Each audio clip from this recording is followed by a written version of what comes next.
Voilà, donc c'est un local qui fait 20 mètres carrés. Là, il y a le coin buanderie,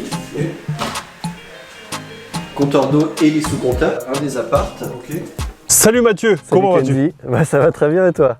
Ben ça va, nickel, nickel. Alors Mathieu, est-ce que tu peux te présenter pour les gens qui ne te connaissent pas encore? Alors donc je m'appelle Mathieu, j'ai 44 ans déjà malheureusement, aïe aïe aïe, je suis un vieux. Et je suis sexologue, figurez-vous, donc un métier rare mais passionnant. Et donc je me suis lancé dans l'aventure avec Candy il y a 2 ans je pense. Ok, ouais. Et voilà, mon premier projet vient de se finir il y a 1 mois. Là. Tout est fini et tout est en location finalement. Mais du coup, que je comprenne un peu, qu'est-ce qui t'a motivé à te lancer dans l'immobilier au début? Parce qu'on pourrait se dire, bon, t'es sexologue, pourquoi se lancer dans l'immobilier en fait? Et tout simplement parce qu'on avait marre d'échanger mon temps contre de l'argent, figure-toi. J'imagine. Voilà, je voulais atteindre la liberté financière et pour moi l'immobilier c'était une bonne façon de le faire. C'est vrai que je suis tombé sur toi sur internet comme beaucoup de monde je pense. Et puis quand j'ai vu les rentabilités que tu proposais, je dis non c'est pas possible. Et puis je me suis intéressé et je me suis dit ah ben oui en fait si c'est possible. Et puis voilà, je me suis dit avec des belles rentabilités comme ça, comme ce que propose Candy, et ouais là il y a moyen de faire un beau projet immobilier et de tendre vers la liberté financière pour être libre de choisir ce que je veux faire de mon temps quoi. Selon toi, qu'est-ce qui a fait que tu n'aurais pas pu te lancer tout seul dans ce projet-là en fait? Parce que j'y connaissais rien tout simplement. J'avais besoin de quelqu'un qui me guide, qui me dise ce bien-là c'est bon, ce bien-là c'est pas bon, les travaux faut que ça s'organise comme ça, faut telle et telle étape parce que mine de rien il y a plein d'étapes en fait. Alors c'est pas compliqué. Mais il y a plein d'étapes simples que tu connais pas forcément quoi. Ouais, je vois ce que tu veux dire. Donc je voulais un accompagnement. Ouais, j'imagine. Alors du coup là, tu as fait ton premier projet. Donc c'est quoi? C'est 5 lots? Ouais, c'est ça, c'est 5 lots. Donc en fait, j'ai trouvé un immeuble qui était comme on les aime quoi, tout pourri. Ok.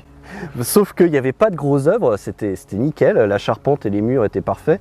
Mais à l'intérieur, c'était ce qu'on appelle des plateaux, il y avait plus de murs, tous les sols étaient à refaire, toute l'isolation était à refaire.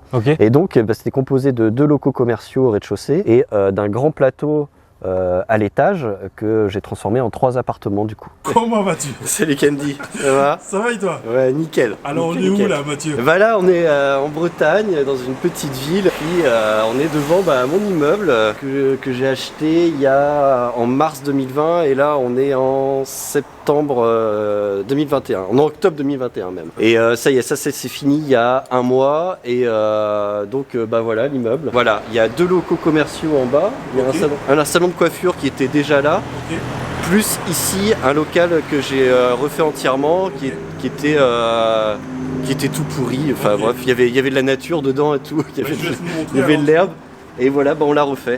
Allez, entrez. Voilà, donc c'est un local qui fait 20 mètres carrés. Donc j'ai dû le laisser en local commercial parce qu'on est sur une zone de chalandage et du coup la mairie m'a pas donné l'autorisation de le transformer en habitation. Mais là, le PLU, donc le plan local d'urbanisation, il va changer dès l'année prochaine et a priori, ça va devenir une zone où on va pouvoir changer. Pour l'instant, j'essaye de le louer en local commercial, donc j'ai quelques touches sur des professions libérales ou des petits commerces qui voudraient éventuellement s'installer. Donc on a tout refait, donc placo, isolation, on a refait la vitrine. On a mis un sol spécial commerce, imitation plancher, c'est ce qu'il y a dans toutes les boutiques maintenant. Voilà, on a refait toute la VMC, tous les coffrages, ça c'est de la VMC. On a refait toute l'électricité. Et donc j'ai prévu quand même les évacs et les arrivées d'eau pour éventuellement un futur logement.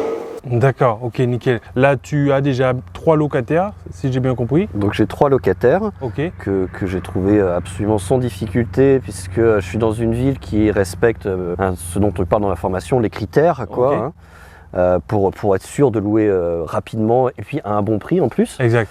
Et j'ai un des locaux commerciaux donc qui est déjà loué.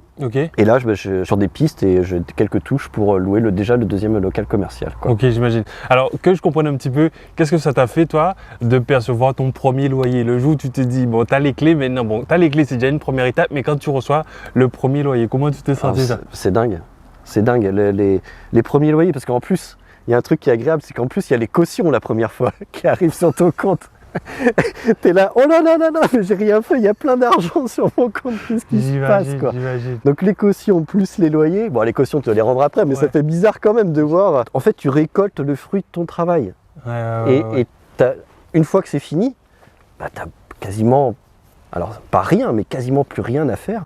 Et t'as les euros qui tombent sur ton compte tout seul quoi. C'est une sensation que moi je suis une profession libérale, je touche des honoraires. C'est-à-dire je suis obligé de faire quelque chose, de donner de mon temps pour toucher des sous. Quand tu es salarié, tu donnes de ton temps pour... Là tu fais rien, tu as des euros qui tombent sur ton compte, c'est génial. J'imagine. Alors du coup ça c'est la partie un peu sexy de l'histoire. Maintenant si on parle un peu de ce qui a été moins sexy, toi durant tout ton parcours d'investisseur là, c'est quoi les difficultés, les grosses difficultés que tu as rencontrées du coup? De la recherche du bien jusqu'au moment où tu gagnes ces premiers euros là. Ouais, donc on en parlait avant, faut pas se mentir, c'est du taf, hein. C'est un investissement, voilà, c'est un investissement financier, mais c'est un investissement personnel aussi, mais c'est tellement gratifiant. Et ouais, j'ai fait quelques conneries, j'ai fait quelques bêtises et j'ai eu quelques difficultés. Alors déjà la première difficulté ça a été de trouver un bien. Je crois que j'ai fait entre 25 et 30 visites avant de trouver quelque chose. Mais t'as trouvé, tu vois, c'est ce que je dis souvent. Les gens me disent ouais j'ai fait 10 visites, y a rien. Mais oui, mais t'en as pas fait assez, tu vois. On a besoin d'une seule bonne visite. Donc du coup toi tu l'as fait. C'est exactement ça quoi. En fait j'éliminais les biens parce qu'ils n'étaient pas assez rentables. Ouais, il y avait beaucoup de trucs. Ouais, il y avait des trucs où je pouvais me dire ah ouais l'immeuble il est beau, c'est sexy et tout. Mais non, la rentabilité ça allait pas. Et ouais, peut-être le 27 ou le 28e bien, je sais plus, j'ai trouvé. Tous les critères étaient cochés, je lui ai dit bah ce sera celui-là. Et là c'était parti quoi. Mais effectivement, ouais, bah, je me suis déplacé, j'ai fait faire des visites, j'ai fait des offres qui ont été refusées, j'ai galéré carrément pour la recherche du bien. Pour la recherche du bien, mais j'ai réussi, ouais. Ok, ça marche. Alors du coup, tu as trouvé le bien, tu as fait ton offre, le financement a été accepté. Alors quelle deuxième difficulté tu as pu rencontrer par la suite après? Alors bah il y a eu le financement. Ah, le financement. Parce que la banque m'a... Alors, donc ne croyez jamais votre banque. Hein. Tant que c'est pas signé presque avec votre sang, c'est pas fait. Donc j'ai eu un papier comme quoi il m'accordait le prêt. Ok. Et au moment de signer l'acte l'acte de vente, et ils m'ont dit ah bah non finalement on se retire quoi. Donc j'ai dû trouver une autre banque en urgence et bah, c'est pareil, donc ça m'a pris du temps.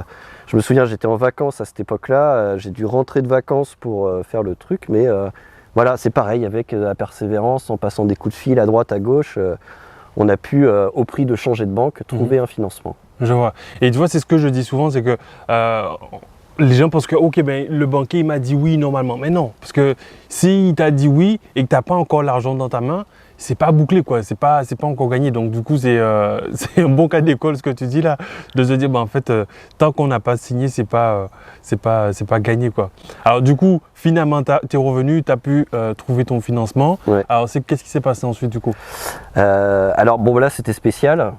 L'année dernière il s'est passé ce qui s'est passé et en fait j'ai commencé à lancer le projet au moment du confinement. Donc là on a été retardé. Mais bon, grâce à tes conseils, encore une fois, on a vu un report de prêt. Donc heureusement, j'ai pas eu à sortir de l'argent que j'avais pas du coup. Ouais, je vois. Ça sert aussi à ça, les reports de prêt. Ça sert à amortir les difficultés, que ce soit dans les travaux ou une catastrophe comme le Covid l'année dernière. Quoi. Ok, toi tu as eu un différé de combien du coup?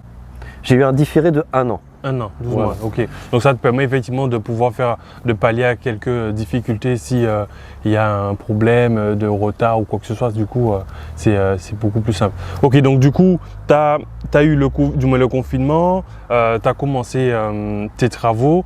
Alors, les travaux, comment ça s'est passé? Tu as eu des petites surprises, tu as eu des trucs, comment ça s'est passé? Alors, la partie travaux finalement pour moi c'est, je sais que pour beaucoup de gens c'est peut-être compliqué, pour moi ça a été super simple. Ok. Il n'y a eu aucune surprise. Voilà, Voilà, j'ai dû faire revenir le plombier 2 fois, mais enfin bon, c'était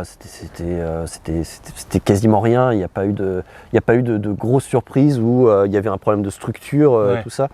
Et je pense que c'est du fait qu'il n'y avait rien dans l'immeuble. C'était des plateaux. Comme tout était dégagé, en fait, ça minimise l'effet de surprise plutôt que quand tu détruis et tout ça. Ouais, j'imagine. Donc moi les travaux se sont plutôt bien passés, mais ils se sont bien passés parce que j'ai été, comme tu l'as conseillé, très présent sur le chantier. Est-ce que tu peux nous dire combien de fois tu allais sur ton chantier? Parce que souvent, quand je le dis, on me dit « Ouais, Kendy, mais moi, machin. » Combien de fois tu allais sur ton chantier par semaine? Alors, et je pense que c'est pour ça que ça s'est bien passé aussi. J'allais 3 fois par semaine sur le chantier. Tu vois? Donc ça, je pense que… Alors, tout le monde ne peut pas forcément aller 3 fois par semaine sur son chantier. Mais tu vois, genre, même quand tu as un bon artisan, c'est indispensable d'aller sur ton chantier et de voir un peu comment ça se passe et de rectifier le tir dès que ça part un petit peu en cacahuète. Mais là, toi, comme justement tu allais souvent, ça avait à peine un peu dévié que tu pouvais déjà rectifier.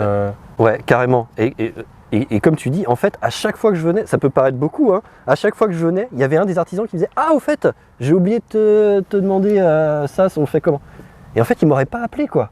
Il aurait fait peut-être comme il voulait, quoi. Donc, non, c'est important d'être, alors peut-être pas 3 fois par semaine. Moi, j'étais pas trop loin, donc ça allait, mais vraiment très régulièrement, parce que des fois, les artisans, ils partent dans un truc parce qu'ils ont l'habitude, et non, c'est pas exactement comme ça que vous voulez le faire et tout. Donc, pour moi, ouais, c'est important de faire un bon suivi de chantier, et je pense que c'est pour ça que ça s'est plutôt bien passé, que j'ai pas eu trop de surprises. J'imagine. Donc, du coup, les travaux se sont terminés. Qu'est-ce que tu as, du moins, est-ce que tout, c'est passé direct après tu as commencé à louer? Non, alors là j'ai fait une erreur. Voilà, comme ça va vous servir. Le mobilier, il faut être bien au clair que quand vous faites des commandes de meubles, c'est hyper long. Moi je pensais que tu allais dans le magasin, je veux ce canapé là, on vous l'emballe et on vous le donne. Mais non, en fait, ils ont dans les magasins d'ameublement, ils ont de leur exposition, et puis après ils commandent à la maison mère en général, et ça prend 6 semaines. Et surtout quand tu veux faire beaucoup de logements en même temps. Si c'est juste un canapé, ça va, mais si tu en as plusieurs, c'est tendu, quoi. Donc il faut soit s'y prendre à l'avance, ou alors tu demandes d'abord au moment d'acheter, est-ce que vous avez les 6 en stock, quoi. S'ils les ont, tant mieux. S'ils les ont pas, faut le prévoir en amont, quoi. Donc du coup, tu as eu ce problème. J'ai eu ce problème. C'est bon, il me faut 12 chaises, 3 tables. Ah on les a pas, on va vous les fabriquer, monsieur. Ah mais non, j'en ai besoin maintenant, quoi. Et donc prévoyez si vous avez des commandes de meubles à faire, même si vos travaux sont pas finis, faut prévoir au moins 1 mois et demi, quoi. J'imagine. Et du coup, comment tu t'es débrouillé pour les meubles alors? Et du coup, j'ai perdu 1 mois de loyer, quoi, parce que j'ai dû attendre les commandes des meubles. Ok. C'est pareil, négocier la livraison des meubles, ça peut paraître con comme ça, hein, mais quand vous vous retrouvez avec 3 canapes à votre rez-de-chaussée et que vous devez les monter à l'étage, surtout si ça passe pas dans l'escalier, je me suis bien galéré aussi, quoi. Mais ça, je le dis, et souvent on se dit ouais, mais c'est juste des meubles, mais en fait là on est en mode industriel, tu vois. Donc du coup, si tu oublies ce petit détail, en fait c'est pas juste 3 canapés, ou du moins c'est pas juste un canapé, il y en a peut-être 3, 4, 5 à monter. C'est pas juste une table, il y en a 4, 5, 6. Et en plus le truc aussi, il y a des gens qui me disaient ouais, mais est-ce que je peux les amener chez moi? Je dis mais non. Mais quand tu habites dans un appart et tout, tu peux pas stocker autant de meubles chez toi. Donc du coup, tu dois trouver le bon timing, à quel moment tu commandes tes meubles pour que ça arrive sur le chantier. Pas que ce soit dégueulasse en mode genre c'est le chantier et tout, mais pas trop tard non plus pour que tu perdes pas d'argent. Donc c'est vraiment un bon calcul à faire, et pas à te retrouver à devoir trimballer des meubles tout seul, quoi. Du coup, tu as monté tous les meubles tout seul alors? Ouais. Avec mon père et mon beau-frère. et on n'avait pas de truc pour monter les canapés, ils passaient pas dans l'escalier. On a pris des échelles et des sangles et tout. Bref, en plus c'était hyper dangereux, donc ne faites pas ça. Ne faites pas ça. Prévoyez la livraison, prévoyez bien dans le magasin la commande. Bon, il monte à tel étage, si ça passe par les escaliers, on fait comme ci, on fait comme ça. C'est pas à vous de le faire, ça prend trop de temps, et vous avez autre chose à faire, quoi. Ouais, parce que souvent on se dit on va économiser peut-être les 100 € de livraison. Non, et en fait tu vas galérer galérer tellement plus Ouais. que les 100 euros là, franchement, tu serais heureux de les donner, mais finalement, c'est trop tard là, parce que tu as déjà les meubles sur les bras et c'est Absolument. compliqué. Faut pas hésiter à dépenser 100, 150 euros pour la livraison, pour qu'ils vous montrent les meubles. Parce que c'est trop galère et puis ça prend trop de temps, vous avez autre chose à faire, quoi. J'imagine.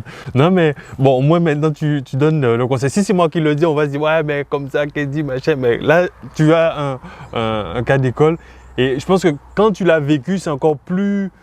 Du moins, tu le comprends mieux en fait, les conseils qu'on te donne avant. Tu te dis ah ouais mais en fait c'est pour ça qu'ils disaient ouais c'est mieux de le faire faire quoi, parce que tu dis ah ouais mais en fait je ne voudrais pas galérer autant, mais bon c'est tout pour le prochain immeuble, tu sauras. Là je saurais, je ferai plus jamais l'erreur, Non mais c'est nickel. Alors du coup tu as fini les meubles, tu as monté les meubles, qu'est-ce qui s'est passé alors après? Alors donc c'est pareil, soyez clair avec votre administratif. Hein, ça, je pense que tu en parles aussi. Y a beaucoup de papiers, il ne faut pas se le cacher et il faut être prévenu et il faut être préparé. Il ne faut pas être désespéré par le nombre de paperasses qu'il y a. C'est normal, c'est l'administration.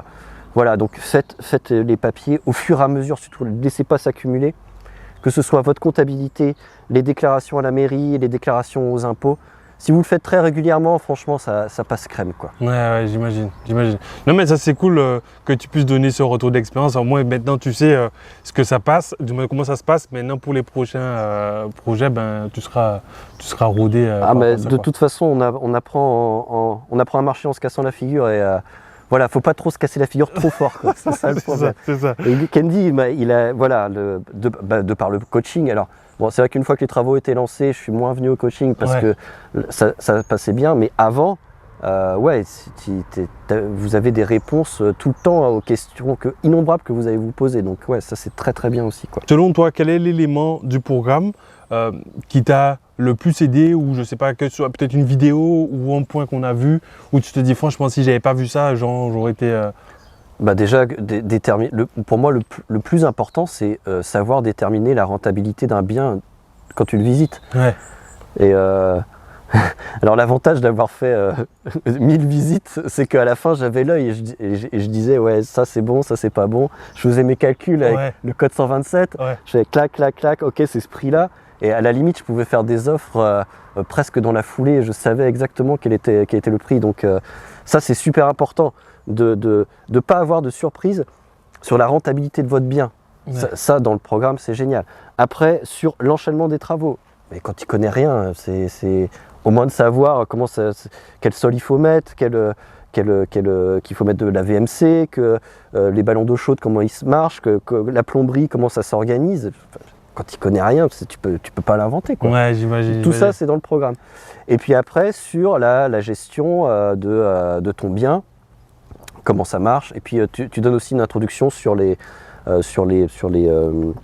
l'aspect juridique et légal qui aide aussi. Enfin, il y a tout, quoi. Donc bon, y a pas. Ouais. Donc pour toi en fait, c'est plus l'ensemble du programme qui a été intéressant. C'est pas vraiment une pièce du puzzle, quoi. C'est vraiment tout le puzzle en entier. S'il y avait un truc plus que les autres, moi je dirais le calcul de rentabilité, savoir trier les bons biens et se positionner sur ceux qui sont intéressants, alors que ils ont pas l'air comme ça. Parce que quand tu vas visiter un bien tout pourri, tu te dis oh là là là là, mais c'est tout pourri, c'est nul. Mais au contraire, quand tu as fait la formation, tu te dis ah mais non, c'est génial, c'est celui-là que je veux. Ouais, je vois ce que tu dis. En fait, c'est comme si tu arrivais à reconnaître en fait peut-être un diamant mais pas taillé dans la boue. Tu dis ouais, mais ça en fait c'est le diamant, il faut juste le tailler. Exactement. Et en faire une pièce précieuse, quoi. Non mais c'est cool. Et du coup, toi maintenant que tu as fait ce premier projet, quel conseil tu pourrais donner à quelqu'un qui va se lancer dans l'immobilier là? Quel est le conseil que tu dis, bon, ou le conseil que toi tu aurais voulu avoir avant de pouvoir te lancer dans un projet comme ça? Déjà de ne pas se décourager. Hein. Donc merci à toi d'ailleurs, parce que ça sert aussi à ça le coaching. Quand je me galérais à faire mes 25 visites là, Candy a toujours été là, mais t'inquiète pas, tu vas trouver, ça va payer. Et ben voilà, tu avais raison. Et si j'avais voulu avoir un conseil en particulier, qu'est-ce que ça aurait été? Ah si, ça y est, j'ai trouvé. En fait, quand tu te lances dans l'investissement, c'est une suite de problèmes à régler. Parce que moi au début, j'étais désespéré. Quand je voyais tous les jours, il y avait un truc à faire, à régler. Et je me suis dit, oh là là là là, mais ça va jamais s'arrêter. Et en fait, c'est ça le métier d'entrepreneur. et dans l'immobilier, c'est régler les problèmes tous les jours. Et en fait, au fur et à mesure, j'ai aimé régler ces problèmes-là. Ouais, j'imagine. Le soir, je me couchais, je fais yes, j'ai réglé ce problème-ci, j'ai réglé ce problème-là. Donc ouais, voilà, c'est le conseil que je donnerais, c'est ne vous inquiétez pas, vous allez avoir des tas de problèmes et au final, c'est ça que vous allez aimer, c'est régler les problèmes. Et à la fin, vous avez fait votre projet et vous avez gravi une montagne et ouais, vous serez trop fiers. Non, mais ça fait plaisir parce que en plus hier on en parlait avec une sprinter, je lui disais mais en fait c'est ça notre job en fait. Quand tu es entrepreneur ou tu es dans l'investissement, ton job effectivement c'est de régler des problèmes. Et c'est intéressant de voir ça parce que quand tu as suivi le parcours, en fait tu as le même feedback à la fin quoi. Tu vois, parce que la question que je te pose là, c'est du moins la même discussion qu'on avait hier et je lui disais exactement la même chose. Je lui dis ton job c'est de régler les problèmes. Donc tu règles les problèmes et puis après normalement ça va bien se passer. Et maintenant j'aime ça parce que tu as l'impression d'être un chef d'orchestre. Tu vois, tu as l'impression d'avoir le pouvoir entre tes mains. Bon bah, ok, il y a un problème comme ça, bon on le fait comme ça, on le fait comme ci, on le fait comme ça. Au début c'est pas facile, mais après tu prends le pli d'agir rapidement et efficacement. Et ça c'est une grande satisfaction. Non mais nickel. Et du coup, comme je disais souvent, c'est que le programme ou le fait de se lancer dans un premier projet comme ça, pour certains c'est un déclic. Pour certains c'est, en gros ils se rendent compte que en fait il y a autre chose après. Toi, qu'est-ce que ça t'a apporté de pouvoir finaliser ce premier projet immobilier, de l'avoir en gros, je ne parle pas forcément de financier, mais je parle de qu'est-ce que ça t'a apporté toi au niveau personnel d'avoir réussi ce projet. Une grande satisfaction, une grande satisfaction. En plus, l'immobilier, ce qui est agréable, c'est du dur, quoi. Ouais. C'est du dur. Tu vois ton truc, tu fais c'est à moi, c'est chez moi. Et en plus, dans la ville où je suis, il y a une grosse tension locative. Et quand tu es capable, et c'est pas, je dis pas ça de façon fausse, quand tu es capable de fournir un logement à quelqu'un qui est en galère, à un étudiant ou à un jeune travailleur qui ne trouve pas, le mec il te remercie quoi. Et puis comme tu fais les choses bien, tu fais des belles rénos, les mecs ils font putain c'est le 10e appart c'est tous pourris et le vôtre il est juste magnifique quoi. Donc tu as une satisfaction à fournir un bien et un service à quelqu'un quoi. J'imagine. On va arriver dans les parties communes. Nice. Voilà, donc là il y a le coin buanderie, donc avec sèche-linge et lave-linge que les locataires peuvent utiliser du coup. Ce qui m'a permis d'augmenter les loyers. Ça c'est un truc rare, donc les gens sont très contents, surtout les étudiants et les jeunes travailleurs, de ne pas se taper la laverie. Donc, d'accord, ok. Ça c'est bien pensé. Mais est-ce que tu as mis genre un truc pour que n'importe qui puisse pas rentrer C'est en cours. L'électricien doit venir la semaine prochaine mettre un digicode. Voilà ce que tu préconises, digicode avec le pass et puis clac ça ouvre. Ça marche. Complètement, ça c'est prévu. Ok. Ici on a le local technique. Ok. Nice. Donc les différents compteurs d'eau. Ok. Les compteurs d'eau et les sous-compteurs. Ok. Pour chaque lot. Les compteurs et sous-compteurs pour l'électricité. Alors maintenant les sous-compteurs c'est pratique, c'est des tout petits trucs comme ça, c'est vraiment super. Il n'y a plus besoin d'avoir un boîtier par appart. Okay. La fibre optique qui arrive et avec les prises RJ45 distribuées dans tous les apparts. Donc ça c'est pareil, c'est un super argument pour louer. Ok. Non mais ça marche. Et du coup, ça, le hall comme ça, c'était déjà comme ça quand tu as acheté Ah non, il faut imaginer que c'était tout pourri. Il y avait, la peinture était écaillée partout. Il y avait là, tu vois, j'ai refait le plafond. Il y avait la laine de verre qui pendait. Tout a été refait à neuf. Quoi. Ok, j'imagine. Le sol, c'était un carrelage qui était pété. Voilà. Tout a été refait. La seule partie que j'ai pas refaite, c'est les escaliers. D'accord. Alors du coup, Mathieu, petite question au niveau chiffre. Aujourd'hui, là, ça donne quoi? Tu m'as dit que tu avais 5 lots, les 3 logements, les 2 locaux commerciaux. Là, en termes de... avant de parler même de revenus, on va parler de coût total d'acquisition et de frais, coût d'achat, coût des travaux et coût total en fait. Alors, donc le bien, je l'ai payé 80 000 €. Ok. avec les frais de notaire Ok, et les frais d'agence. Donc ça, c'était le bien, nu. ok, J'en ai eu pour 160 000 euros de travaux, ah ouais, ok, tout d'accord, compris. ok, Ok, donc ça m'est revenu à 240 000 euros en tout. ok, ça marche, Ok, et je touche 2 000 euros de loyer par mois ok, en comptant les 5 lots. on loués. compte les 5 lots loués, d'accord, donc ça te fait 24 000 à l'année quoi. 24 000 à l'année, exactement. Ouais. On est dans les parties communes à l'étage. Ok, Donc là, il y a des combles qui sont accessibles par un escatrape. ok, Donc ça peut être sympa de mettre un escatrape quand vous avez des combles parce que c'est un escalier finalement qui prend aucune place. ouais, exact, non mais ça c'est pas mal. Voilà. Et les combles n'étaient pas aménageables parce qu'en fait la pente était trop forte Ouais. et il aurait fallu faire des travaux de toiture, faire des chiens assis pour faire un appart supplémentaire. Je me rappelle de ça, On en avait parlé ensemble et ça faisait trop monter le prix, donc finalement on l'a pas fait. Quoi. Donc là on va visiter un des appartes. Ok. Qui est occupé. Hein. Qui est occupé, voilà. Donc merci beaucoup aux locataires qui nous permettent de visiter. Donc j'ai installé un canapé lit. Voilà, donc on a refait les fenêtres, j'ai installé des stores, la petite télé et puis dans chaque appart et puis la commode pour pouvoir ranger les affaires. D'accord, ok. Voilà, j'ai mis des luminaires et puis Et la petite cuisine. la petite kitchenette qui va bien avec, Ok. avec les plaques. Je vous montre la salle de bain. Ouais. Voilà, donc cabine de douche. Tout est neuf et puis voilà, et puis sèche-serviette dans toutes les salles de bain. du coup. Pour toi, tu as fait effectivement le choix de louer à l'année. Alors justement, pourquoi tu as fait le choix de partir à l'année plutôt que la courte durée? Alors, tout simplement parce que en fait, mon projet il a démarré pendant la crise du Covid, là où c'était le plus fort et le plus dur. Ouais. Et c'est vrai qu'à ma femme et moi, on s'est dit waouh, qu'est-ce que nous réserve l'avenir? Et donc c'est vrai qu'on est parti sur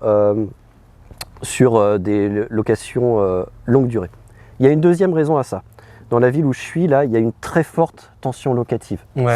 C'est affreux, quoi. Hein. C'est-à-dire que sur les petites surfaces, vous tapez sur le Bon Coin, vous avez, pour une ville qui fait 20 000 habitants, il y a 3 offres. Je ne sais pas si vous imaginez, c'est l'enfer total.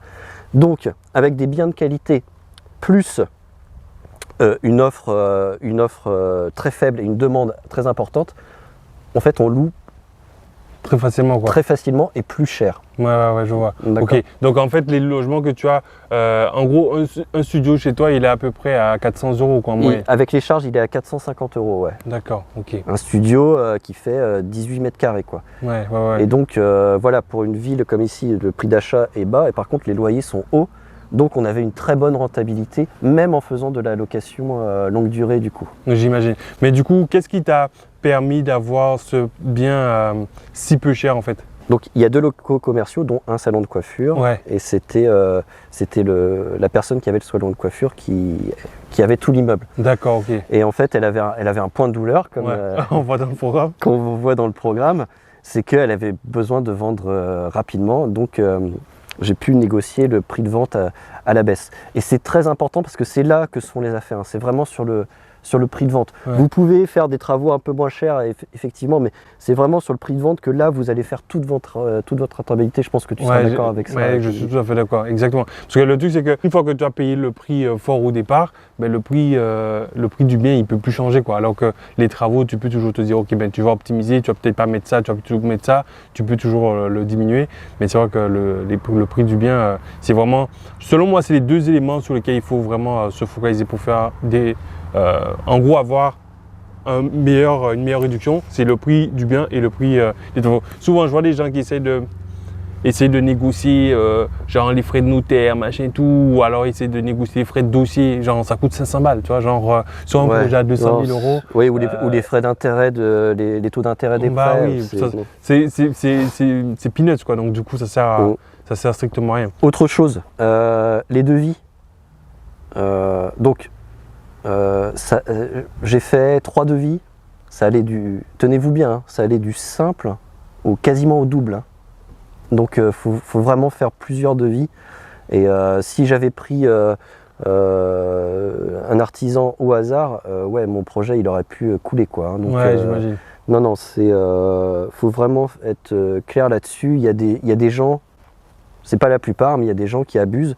Et mine de rien, plus l'entreprise est grosse et plus elle a de frais administratifs, plus elle va vous faire payer cher. Plus elle va aligner. Ouais. Donc, du coup, mais je pense qu'effectivement, quand la personne a des gros frais fixes, c'est sûr qu'il ne sera pas compétitif sur des petits projets. Tu vois, c'est comme si tu demandais genre aux mecs qui font les gros ponts et tout de venir rénover chez toi. Ben non, c'est pas intéressant pour eux. Par contre, sur des gros projets, ils seront plus à même techniquement à répondre au projet, mais c'est vrai que sur un immeuble et tout, moi je pense qu'il ne faut pas prendre trop petit, c'est-à-dire genre une personne qui est toute seule, parce que là le chantier va durer une éternité, mais il ne faut pas prendre trop gros non plus, parce que sinon la personne, les frais fixes sont importants. Elle a tendance à surfacturer les travaux. Ouais. Exactement. Et du coup, si tu arrives à trouver quelqu'un dans le juste milieu, mais ce que tu as fait c'est exactement ça, c'est-à-dire faire plusieurs devis, et puis comme ça tu vois un peu celui qui est un peu à la rue, tu dis oh, ben là lui il s'est fait plaisir quoi. Et toujours garder en tête aussi nos seuils de budget quoi, c'est-à-dire ok ben on sait qu'on est à 500, 600, 700, 800 000 euros du mètre carré, et quand ça dépasse plus, ben là on se dit attention, ben là peut-être on dépasse le taux qu'on devrait payer normalement, mais du coup on passe à autre chose quoi. Voilà, et donc pour finir, parce que c'est quand même le final, au niveau cash flow. Donc c'est-à-dire les loyers encaissés moins les charges du prêt que j'ai fait sur 25 ans, eh bien je touche 1000 euros par mois. 1000 euros par mois de cash flow. Cash flow. Et en plus de ça, tu n'as pas de femme de ménage à gérer ou quoi que ce soit à gérer. Que dalle. que dalle. Donc ouais, 1000 euros de cash flow comme ça. Enfin, c'est du taf, hein, je vous cache pas. Mais après, quand ça tombe, ça fait plaisir. Ça fait plaisir. Non, mais c'est ça qui est intéressant, c'est de dire, ben, tu as fait tout le parcours là, et à la fin, tu as un résultat. Et c'est un peu la même image que, je sais pas si tu connais cette histoire du mec qui plante un bambou. Il l'arrose pendant 5 ans. Et c'est seulement après la 5e année que la première tige du bambou pousse, quoi, tu vois. En fait, si pendant 5 ans, tu dois arroser la terre, en fait, il n'y a rien. Et c'est au bout de la 5e année que le bambou pousse. Mais si tu arrêtes d'arroser le bambou pendant ces 5 années, ben en fait, il ne pousse pas, quoi. Mais en fait, le truc, c'est que si tu avais persévéré, tu aurais vu le résultat. Mais comme tu as arrêté, ben, du coup, tu ne vois rien. Et là, l'immobilier, c'est un peu pareil. C'est-à-dire qu'au début, ça peut paraître un peu compliqué, tu as beaucoup de boulot et tout. Mais si tu lâches en cours de route, ben en fait, tout le travail que tu auras fait là, ben ce sera en vain, quoi. Exactement. Tu vois, et là, c'est ce qui t'a permis de pouvoir avoir ces résultats. C'est parce que tu t'es dit, ok, je continue d'arroser mon bambou jusqu'à ce qu'il pousse, jusqu'à ce qu'il sorte de terre, et j'arrête pas, quoi. Même si je vois rien, mais j'ai la foi, entre guillemets, de me dire, ben ok, je sais que j'ai une semence qui est là, je dois continuer de l'arroser. Et puis c'est ça qui donne des résultats. Et c'est ça qui est beau, justement, se dire, ben maintenant, comme tu as vu que le fait d'arroser, ça donne des résultats, ben, tu seras plus à même à attendre peut-être encore 6 ans, 7 ans pour arroser ton bambou. Exactement. Parce que tu sais que ça va marcher, quoi. Exactement. Et puis en plus, il y a un effet collatéral, c'est que ça vous met le pied dans le monde, dans l'entrepreneuriat. Et en fait, c'est super kiffant, quoi. Pour soi, pour le développement personnel, c'est génial de faire des projets, de construire des trucs et tout ça. Et je te le disais avant, du coup, j'ai même lancé un business sur Internet en parallèle. J'imagine. En plus de mes consultations sexo, en plus de l'immobilier, je te raconte pas mes journées, mais en fait, je m'amuse comme un fou, quoi. Je travaille énormément, mais je fais que m'amuser, quoi. J'imagine. Parce qu'aujourd'hui, justement, c'est ton business à toi. Du coup, comme c'est toi tu travailles pour toi, du coup, c'est même plus un travail, c'est un jeu, c'est un amusement, quoi. Exactement. Mais toi, c'est vraiment. Donc merci Candy, merci. Bon, je t'en prie. En tout cas, franchement, moi, ça me fait super plaisir de voir le parcours des sprinters comme ça. Et c'est justement ce que je disais il n'y a pas longtemps à une personne que j'avais eue. Elle me disait, mais Candy, pourquoi tu fais pas juste un autre business ou autre chose? Parce que moi, justement, avant de faire de l'accompagnement, j'étais dans un business en ligne où je vendais des trucs. Mais en fait, je vendais des bracelets et tout en ligne, tu vois, mais ça n'avait aucun impact sur la vie des gens, tu vois. Et là, le fait de voir, ben, en fait, quand j'accompagne quelqu'un, ben, il a des résultats, ben, c'est beaucoup plus gratifiant pour moi parce que j'ai l'impression moi-même d'avoir contribué un petit peu à ce projet, de me dire, ben, en fait, j'ai aidé quelqu'un, quoi. Au lieu de simplement gagner de l'argent dans un truc où, en fait, tu vois pas le client, etc. Enfin bref, tout ça pour vous dire que ça me fait super plaisir de voir que tu as suivi le programme, que tu as des résultats.